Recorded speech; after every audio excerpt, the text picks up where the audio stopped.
ఏమైతే వస్తుంది అట్లా అంతే కదా. సినిమా చూస్తే సినిమా ఎట్లా సినిమా చూస్తే అర్థం పెట్టాలి లేదా, ఇలా టీవీలో చూస్తే అర్థం పెట్టాలి. ఇది కూడా అంతే చేయాలి. మనం దీన్ని అర్థం చేసుకొని ఇదాన్ని 10 వస్తువులు ఇలా వస్తున్నారు వానికి అందరూ వాడు ఏమంటారు తెలుసా, చదవడం మూదు సొంది అంటాడు.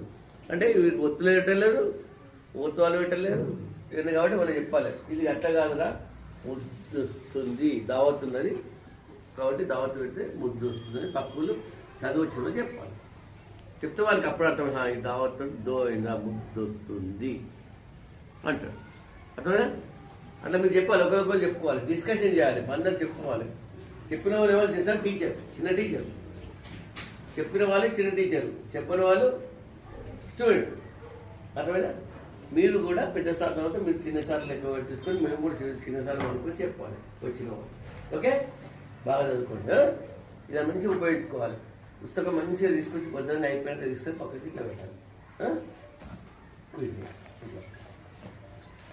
ఓకే, సెట్ చేస్తాడు. నీకు ఉన్నాడు కదా ఎవరు సాధిస్తారు, నీకు ఇన్ఛార్జ్ సాధిస్తుంది, డోకాలేదు అన్నీ చేస్తాడు. స్క్రిప్ట్ కూడా బాగా చేస్తాడు కదా. చూద్దాం చలో పోయి తిందామా? ఆగలేదు.